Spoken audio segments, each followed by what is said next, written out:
G'day and welcome to the Ball Boys AFL Fantasy podcast. You love them. We love them. It's time for a team reveal, giving away all our secrets. Let's go! Just done it from nowhere. Lifted the goal from inside the 30. Sheed from the boundary. Dusty.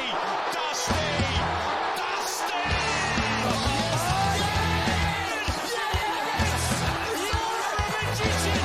Petrarca.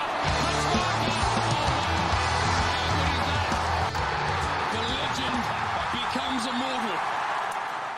Just back.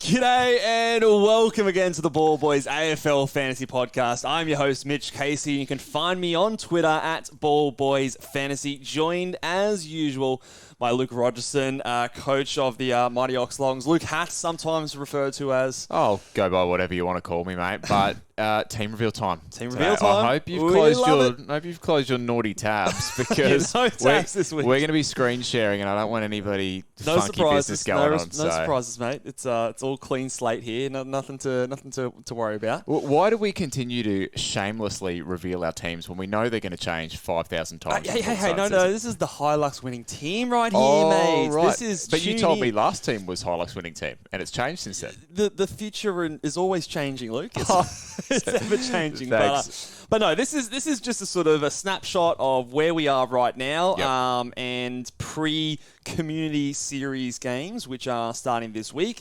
After the first round of match simulations, this is where we're sitting at. Level with me. How many changes did you make to your team based on the match sims? I did make a few. I want to say I probably made 1, 2, 3, 4, 5, 6, 7. 3, maybe. Yeah, 3 and maybe a rookie shuffle. Okay, well, there was a changes. little bit to see. If you haven't checked out a previous video, we do a little bit of a run through of what we saw in the match sim. So there's a little bit to see, but Yes. we're still at this stage, kind of, taking everything, with a pinch of salt, like you've said. Well, So. we're still looking at a few things, and obviously things are still going to change in the upcoming practice matches. Then also in round 0, which we'll be obviously covering very closely. Just a quick shout out before we get stuck into the podcast, guys. Those of you watching over on YouTube, and I think there'll be a few of you guys, if you haven't already, give our podcast a subscribe because we are ever so close, Luke, to the elusive 2,000 subscribers. So if you haven't subscribed, please consider subscribing. Hit that button. Hit that notification bell as well because we're going to be pumping out still plenty of content this preseason and well into the actual season. And on that note, guys, a lot of love already coming through the community about our live show, which will be happening pre-round 1. There'll be a link down at the bottom of this description on YouTube and also on the podcast feed. If you want to click that, go to the landing page, hit that like button on that video. We're going to make it the biggest show in the preseason, and the more likes we can get on there, the better. We want to try and get to 100 first. I reckon we could even aim higher, but let's tick that 100 box off first. Do you know what we're up to off the top of your head? I think we're at 60 even just after a couple days. So, Okay. get the likes in there, guys. We're going to make it a big show, and then mark it on your calendars. 5 p.m. Melbourne time, the first Friday of the season. Come join us for some beers. It'll be a cracker. Yeah, beautiful. All right, Should we screen share? Yeah, let's go. Let's go. Close the tabs. Oh, they're not there. Okay. Okay. Excellent. All right. All safe, mate. I'll give this over to you. You can get in the driver's seat. Yeah, we're getting the driver's seat, and we'll bring up the teams here. So similar sort of structure to how we did last time. I'll go through and reveal my team. Should I reveal a full 6 first? Yeah, I think that worked well last time. Yeah, all right, let's go through it. So straight away, compared to my last team, we've got a difference. We do. We've Talk got to a us. different player at D1, and this is one of the changes I made after the preseason games, and it is our boy, the Shees, comes in at D1. Our boy. Haven't spoken to him. Our boy, my boy. So Haven't spoken about him once, and now he's your boy. well, look. He was obviously everyone's boy last year when we started with him was. as the cash cow extraordinaire that he was. But he came out in the practice match and just reminded everyone what he can do. And more importantly, he showed us the role that we are hoping he's going to be playing more of, which is a little bit of midfield time, but a lot of half-back time, which he can score very well in. I think that was the main question mark, wasn't it, going into this year, was not necessarily whether he's a caliber of player that can go at 105, even 110. It was more to do with the fact that we kind of thought McKercher coming in and potentially taking that role meant that Sheezer might play mid and forward time, and that obviously worried a lot of people. But word coming out of North Melbourne is, at least for the foreseeable future and the start of the year, that Shees is across half back, and God, he made it look good on the weekend. He sure did. And I will say, like, the D1 of Sheasel here is definitely a bit of a structure change from my team, and it was part how he looked, but also in part of who was previously in my D4 slot. Okay. Because I did have Marcus Windhager there beforehand, and he obviously has now broken his hand. Beforehand, yes, very good. I'm so good at the accidental You are puns, good, mate. but Built for it. he broke his hand, and even before that, I had Heath Chapman in my D4 spot. Sounds like my D4 spot's a bit of a curse right now. Who's in there now? We'll have to find out. You don't want to know. Oh, no. So that's a bit of a reshuffle. So I've gone up a little bit instead of that cheaper player. Okay. I'm still not 100% on the structure of the defensive line, but Sheasel sits in D1 right now. At D2, I have the guy that was previously at D1 in Tom Stewart. So he is someone, I still like him. Look, there's a world where I start with just one of these two, and the next few games in the preseason, or the next game in the preseason, might help me determine that. But he's sitting there at D3. And then the lock of all locks, our boy. This one is actually our boy.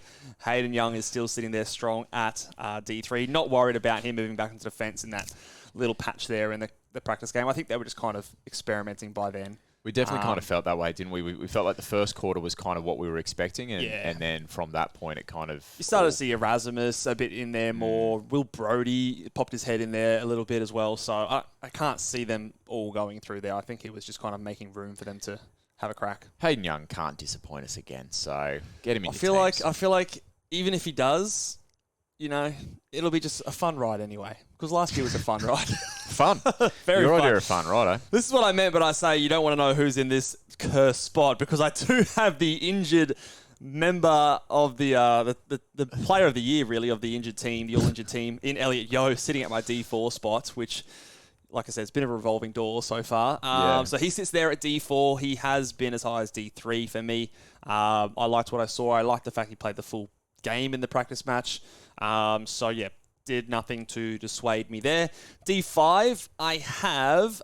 who have I got there? This player who hasn't played a practice game yet, and I'm starting to make plans, or at least backup plans, if he is not going to be there in round 0. Okay. In Zach Williams. But still, for now, the talk is that he might get a bit of a run in the next practice match, and if he is there round 0, we'll have more information. So he still sits there right now, and then the last player here, which I think is different from my last team, but it's a similar type of player, in Nick Caulfield. Last time, I think I had Marty Hall there, but he doesn't look like he's going to crack the opening team in round 1. So Nick Caulfield sits there. I've got a couple of rookies on the bench that are pretty popular. Dan Curtin, and I've also got Uland from the Gold Coast Suns. Just someone I think that, compared to some of the other cheaper key defenders, I think he is someone who's going to score a little bit more. No idea if he's going to be there. He's kind of a bit of a placeholder right now, because our defensive rookies are a little bit... The stocks are a bit low on those guys. Yeah, so. and let's be honest, a lot of the bench rookies at the moment are placeholders. Still, yeah. I mean, we're starting to try and pick through the ones that we like the look of. But we are. We've got the little star on a few, but it Yes. really does come down to what happens in the next couple of weeks as to who. And is in opening your round team. especially, because Bodie Uland will play, if he is there, he will play in that opening round for the Suns. So he sits there right now at D6. How does this look compared to your team? Well, this is where people are going to just straight shut the video down and go, this is ridiculous, because my on-field team in defence looks exactly the same as yours. But I can assure people, don't quit on us just yet, because there are some differences in our team as we go through to the other lines. But I do think this will be a very popular kind of structure. Well, we feel like, obviously we had a chat with Jepper a couple of weeks ago, and it was a good chat because he talked about the fact that we probably need to go a little bit deeper in our defensive lines this year because of the lack of value performing options, rookies. really, yeah.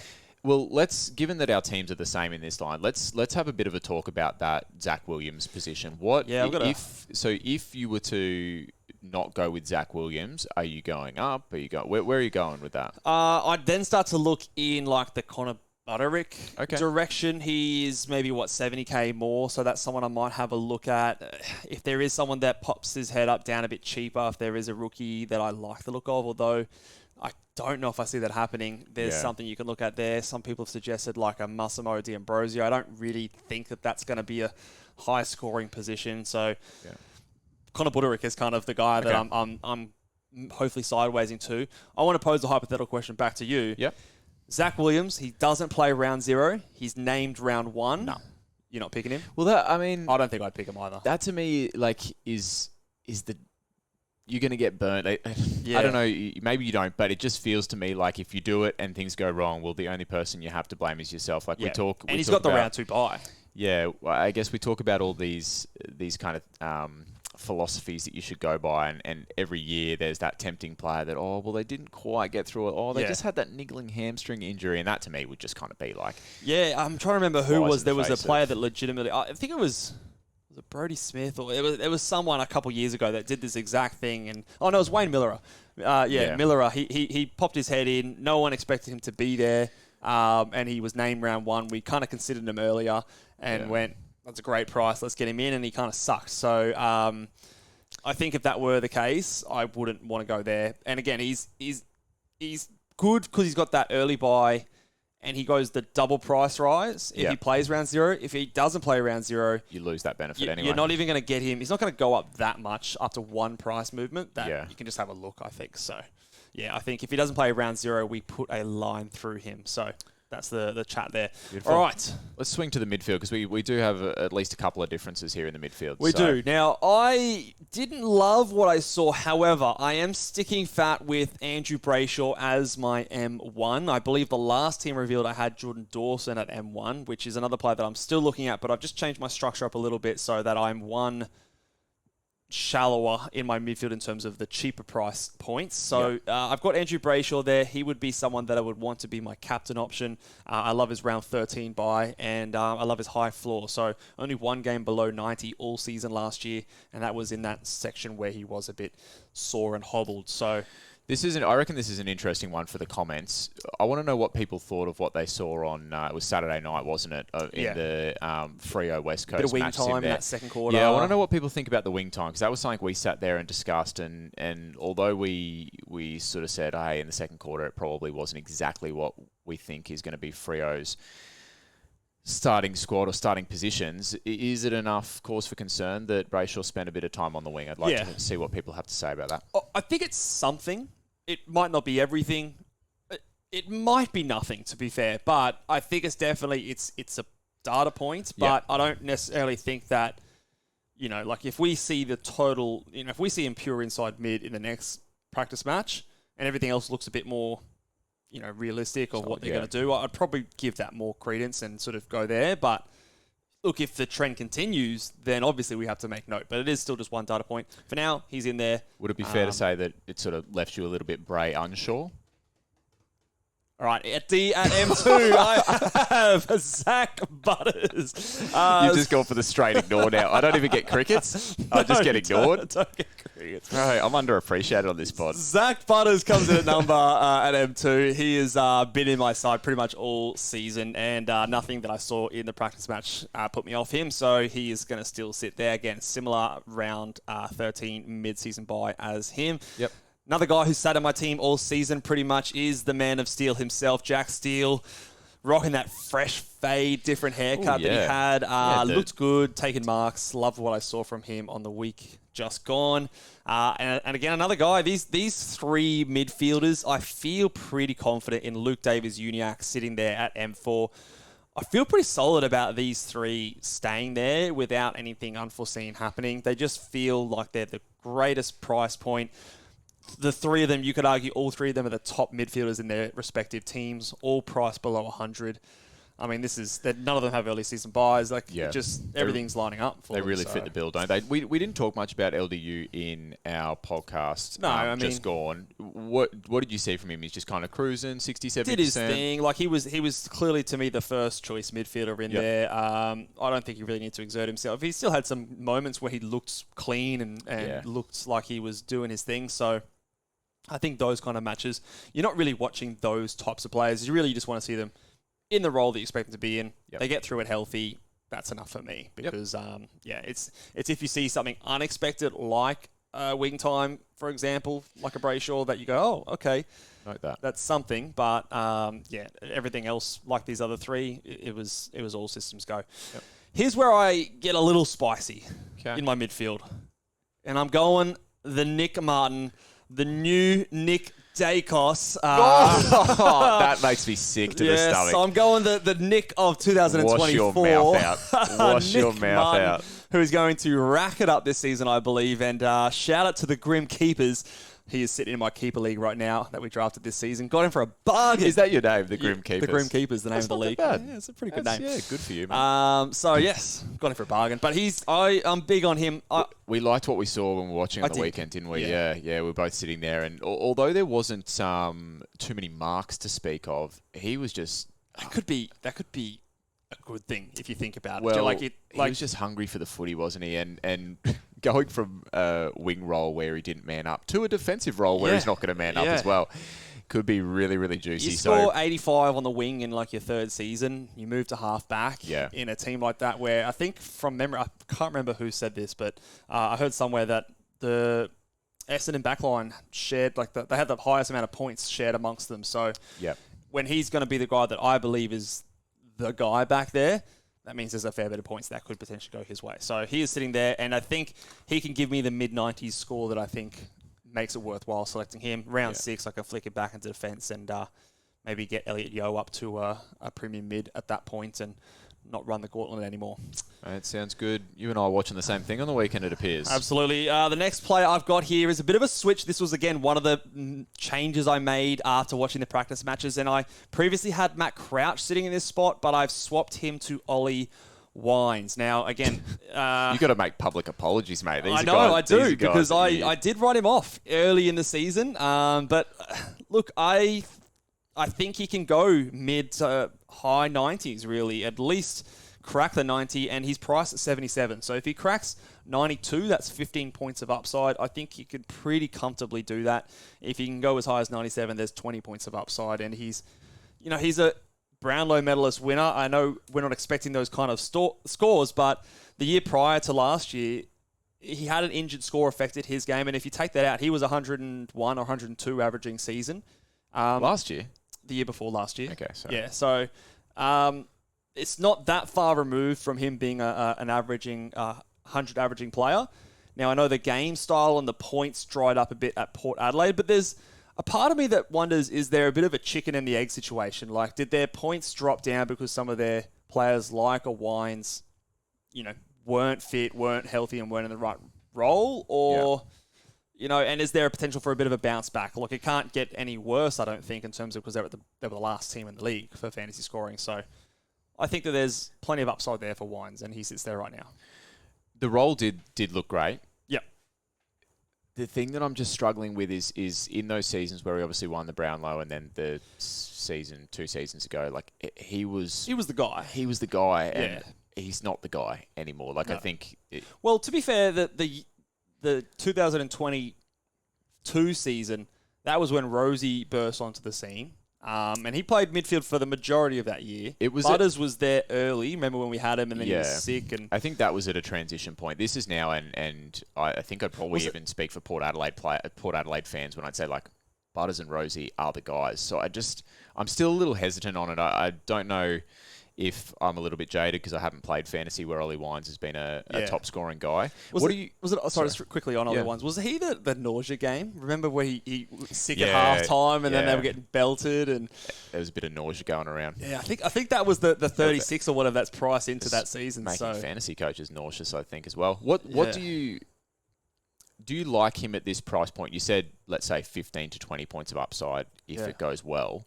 What about dropping down a price bracket and finding a guy that has that similar upside and spending the cash elsewhere? I find it tough to do in the midfield because even if you drop down and they go 25 to 30, you're still a fair way away from those top line guys. Okay. Whereas the breakout players in the forward line, the defender line, you're a little bit closer to the top. So there's a play like with Warple was an example last year, and it worked out fine. The way I structure my team up, I find I've got enough money usually to kind of get to this price range, and if I can, I usually will in that case. I guess it's something that's interesting as well, and my team's a little bit different, but now that I'm sort of talking about it with you as well, it kind of provides you a good opportunity to do what we were talking about with Mini-Monk the other day, which is pivot. So like if you go to that cheaper price bracket and then a guy like Ollie Wines pops, you got to find cash to get to him. Yeah. Whereas if you start with Wines, even if he doesn't pop, but then someone like a Wardlaw or a Hustwaite or someone starts going bananas, you can just drop down. Yeah. So and there's a few guys in this price bracket as well. So say it's not Wines and it is Matt Crouch. Yeah, or Amon. It's not that hard for me to get to them, because instead of forking out another 250k, I only have to fork out 50k. Yeah, I think it's a good point. So I do want to maybe I am sort of shopping around that price bracket, like, you know, Amon, like you said, Crouch also comes to mind, are the two other guys that I do shop around. And I've also considered someone like a Jai Newcomb, who's a little bit more expensive, but yeah, I feel like he's got a bit of an uphill battle just because he's that really awkward price. So this is where I start to get my rookies in. And, of course, I've got the player that we all should have, Colby McKercher. I've got Riley Sanders there. So that means I also have Sharp on my bench. Where is he? Sharp is there. And then to round it out, I have Matty Roberts. Where is he? No. Why have I not typed this in? What's going on? You're looking... Oh, yeah. No, it's just... Computer's just lagging. So, yes, Matty Roberts is sitting there at the position. So, and the reason I also like to go these two midfield rookies is not necessarily because I don't think Sharp can be a good scoring option, but I also just don't love a lot of the bench options for the mid rookies. There's a few guys there that I'm not too sure about that job security, and even still, like Matt Roberts, I'm not 100% sure on his job security as well. So if I can limit those guys as much as possible, I think I will do that by having Sharp at M9 rather than on my field at M8. So I am leaning that way. There is still a world if Sharp comes out and absolutely kills it in the next game that I do shuffle things around and move him on field, and maybe it is at the expense of someone like an Ollie Wines, but this is how I'm structuring up at the moment. How does your team differ? I certainly agree in the sense of the two genuine rookies in McKercher and Sanders as being my M8 and M7. I think that kind of hasn't changed for me. I don't feel super confident with going with the third one. In terms of I'm differing at M1. Okay, so who you got? You got Brayshaw out. Was he in before and then you booted him out after seeing that game? He and Lairdy have been tangoing at M1. So I got Laird in there at the moment. I'm hoping that the Gold Coast round one matchup doesn't hot weather up here. It's a night game, isn't it? Am I right in saying? Yeah. Yeah. Slippery and it's tackling, mate. He's going to be it will be very moist. He's going to need an Omo bath after that, mate. He's going to be so bloody moist. But he's in there at M1 at the moment. So, but like I said, they've been tangoing there. Then I go, same three blokes. We've got a bit of groupthink going on there with Butters, Steele, and LDU. And then I have Nick Martin based on what we saw on the weekend. Saying the same thing. This next position for me is one that I don't think I've been able to be happy with almost all season. So I've had Wardlaw in there. I'm not fully convinced. Okay, I've had Crouch in there. Yep. I'm not fully convinced. At the moment, I've just gone with something that I liked the look of on the weekend. I've put Henry Hustwaite in there. Oh. So this will cop a lot of backlash. Oh, this guy's, reactionary. It's just a match sim. 100%. He's bloody cheap. I'll tell you that much. 100% it's a match sim. I completely understand that. But I thought, hey, I liked what I saw on the weekend. So it's the exact same price essentially as Mackenzie. Now, I know Mackenzie's got the forward status, but you would argue that he actually probably looked better and had a better role. This is the interesting thing. I think so. Something like this could be temporarily just like could be a temporary play with Will Day being out for 3 or 4 weeks. This is something that's sitting here now, but could change, of course, given what we see next weekend with that Hawthorn midfield mix. But if a guy that's 429k is going to be a 60 to 80% CBA guy and go at around that 90 to 100, absolutely, you'd be silly to not at least look at it. Fantastic. Obviously, all things considered as well is what you and I were just discussing about the fact that the pivoting options then becomes a little bit spicy. So given that discussion we just had, that's got me reflecting as well. And, okay, well, is this the best choice from like a pivot perspective, and maybe the answer is no as well. So some things to think about, I think, for me. Yeah, it is a very interesting spot, and it might even come into like, okay, well, looking at Sharp, and maybe it might be a fact that you ditch him for a cheaper rookie and move Sharp on field and then pay up somewhere else in your team. But it is definitely a pivot point, I think, for a lot of teams this season. And I think it's a... I think at the end of the day, we just need to wait and see. Wait and see. Double use of the pun there, mate. I love it. Recycling. Who did I have in there? Ollie Wines. Let's put him back in there. We'll get the superior team back up on the field. So let's go into my ruck line. I believe this was different with my last team reveal. I still have the man himself. Where is he? Where is the big Maxi Gorn? He's sitting there at R1. And at R2, I've got the man of mystery, the masked man himself, Tristan Cherry. Here he is. So he is sitting there at R2, and at R3, I have a basement price rookie is it Harry Barnett? Yeah, Harry Barnett is sitting there as my... You don't even know. Is it Harry? Harry, yeah, the Eagles ruck. He'll do. Yeah, he's there because he will not play, and he plays a lot of Sunday games, so he'll be able to loot for me. He's got forward status. So, but I've gone the Gorn Cherry combo. I think some people will, you've got to have Grundy. He's the obvious pick of the season. Get him in there. You hate listening to people. I hate it. But I might have him. I might have him at the start of the season. It will depend on that first opening round score. Yeah. And his obviously how he looks. But so far, I just think that I prefer having the Gorn option, who in this team, when I've only really got Brayshaw as my big captain option, I would, after Brayshaw, feel the most confident putting a VCC on Max in this team. Whereas if Max was Grundy, I wouldn't feel that way, and I'd probably have to rely on picking one of these other mids as another VCC if Brayshaw flops or anything like that. So I just like having Max there. He's got a 160 ceiling, man. And we saw that last year. Literally the first game where Grundy got sent down to the Magoos. Yeah. 160. He reminded us all, didn't he? So, and I think that Tristan Cherry is just a bit more value, doesn't have the early buy, and going cheaper allows me to do some more things with the rest of my team. Yeah, definitely. Now, every part of me wants to pick Cherry, but in the interest of also making this an interesting discussion, I've got Grundy in there at the moment. Okay. For that reason, but also for the reason that I've been big, talking to you and even talking on the podcast about wanting to be almost as vanilla as I can to start the year.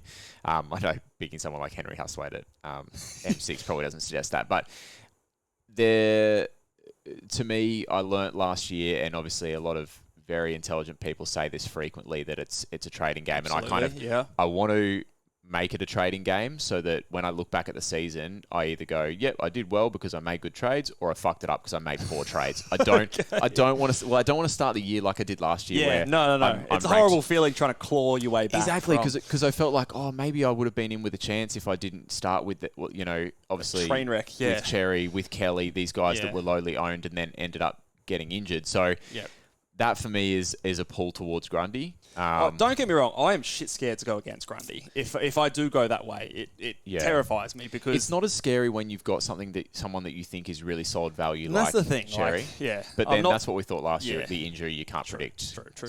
So I mean, that's all luck at the end of the day, but it is scary going up against a guy who's basically 70% owned across the competition. He's value. He's been a 120 player before, so that you can talk yourself into it quite easily. You'll either look like a genius, or a bunch of wankers. You fucking look like rock stars, huh? And now we are a fucking bunch of wanker. Yeah, bunch of fucking clowns here.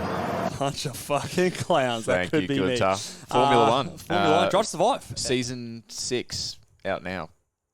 Yeah, they're not sponsoring the podcast, but yeah, go and check it out. Are they not sponsoring the podcast? They should. Bloody hell, those bastards. Anyway, starting at the forward line, I had this guy before he played, but it just cemented in me. You don't have to justify it, mate. It's all right. Foresight, mate. Yeah. I heard those comments from Dimmer, and I said, but Sam Flanders, to me, is in there at F1.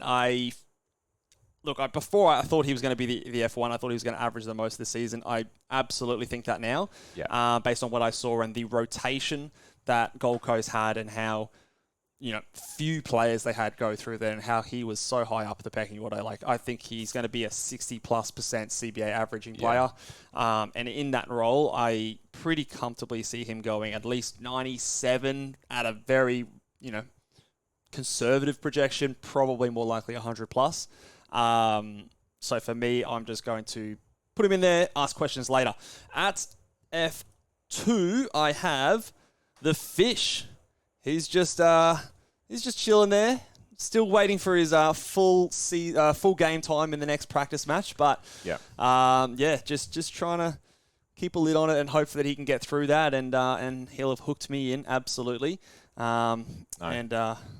No. All right, we'll move on. So he's sitting there. But this is where I start to get real cheap, okay? So this is where I've saved a bit of money. I've got Cam McKenzie sitting there at F4. Thanks to my thorough notes. Yes, your thorough notes got me across the line here and replaced the Connor McDonald, which used to be in my team. He's no longer going to be there. So he's there at F4. And this is where I probably am going to cost myself some points, but I hopefully have made it up at other parts of the ground, because at F4... I actually have Harley Reid, who is the 300k player. At F5, I've got Charlie Lazaro. And at F6, I have Caleb Windsor. So I've gone with a 3-rookie forward line sitting there. There was times where someone like a Finlay McRae was in this, but going him meant that I had to go some really dirt cheap basement price rookies on my bench, and I've just kept a little bit of cash just to have on my bench to give myself that little bit more flexibility based on the next few weeks of... it's always a dangerous game but it's so tempting, isn't it? Yeah, and if I ask myself, like, Windsor, Lazaro, McRae, like, I actually don't know how different their scoring is going to be. Yeah. And it's not much, but that 30k was the difference in some rookies that I'm more confident in on my bench than other ones who are basement price. So that's how my field finishes up. One basement price guy I do have, which I did like the look of him, was Hugo Garcia from the Saints, and also his teammate Darcy Wilson from the St Kilda team there as well. And then I've got the last player on the utility. What's his name? Where is he? That's not a forward. That's why he's not coming up. In Jai Clark. He is going to be sitting there in my utility, which gives me 41k left over. So if I do need to maybe swap a Brayshaw out to someone like a Dawson, I have the cash to do that. Or if I need to slightly go up somewhere on my bench, I have a bit of flexibility to do that. So this is how the forward line structures up. What are your thoughts on having the 3 rookies there? Does it make you feel a little bit sick? Does it make you feel sick? No, I think there's some decent rookies that we have the opportunity to go to there. It'll be interesting to watch them over the coming weeks. We also know that the forward line is probably an area where we're going to be forced to speculate a little bit this year, so I don't mind the idea of saving a little bit of cash down there to get some players that we're a little bit hot on in the other lines. So I think there's some scenarios where I also have the 3 rookies on field, and whether that be 3 rookies or whether the sexual tiger jumps in there. Sexual tiger. Pouncing off halfback. I was going to say the sexual son, but that doesn't sound any better, does it? Sexual son's wrong kind of son. Yeah, I don't think so. Yeah, no. I don't think. The Sex Pistol. Sorry, the Sex Pistol. I went the sexual tiger. It's the Sex Pistol. Sorry. Shooting his love gun off halfback. Absolutely. It sounds like a bloody porno, mate. We try to get rid of the porn in this podcast. But, he is someone that I'd love to have in there.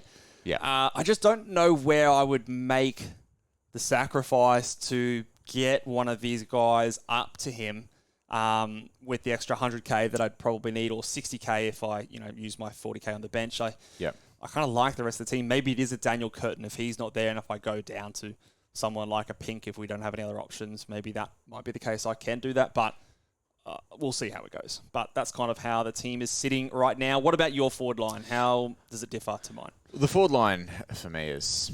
It's actually changing as we speak here.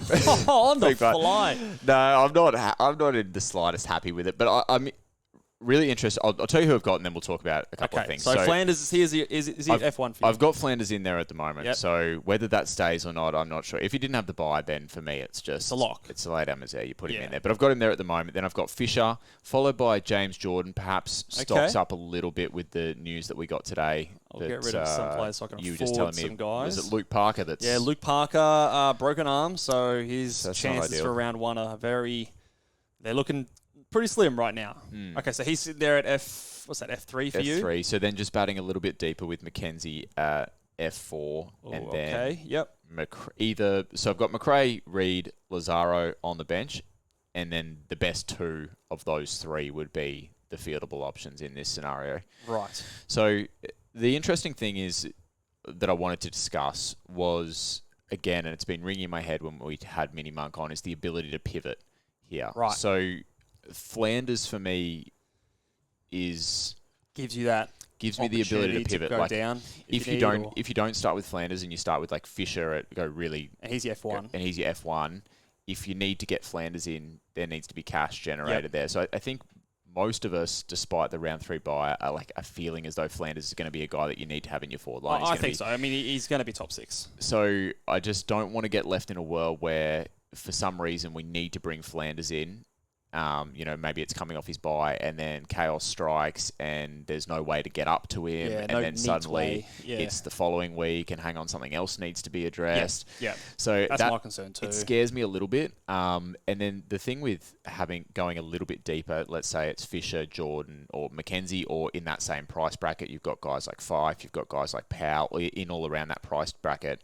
The thing in my mind, batting a little bit deeper with those guys, is that then you have the ability to pivot to the other one if that one that you pick doesn't go off. Whereas if you have the 3 rookies, again, cash needs to be generated to go to them. So I'm not sure if that's the right answer. It's a little bit sort of different to what you've got there, and I'm sure it'll change again. If we compare this to your midfield, so you've got the Henry Hustwaite there, which again we talked about. I have gone to Ollie Wines and that ability to pivot around the midfield. Yeah. I've sacrificed a little bit more ability to pivot in the forward line for that ability. So it's the same kind of thinking, just in different lines. Do you know what I mean? So it's, I guess, where do you feel the most confidence in the player you're putting in there in the first place? Yeah. And where are you also confident in at least someone around their price point popping off? Because then by choosing that player in that price tag in that area, you're at least going to have the option to jump on them without too much fuss.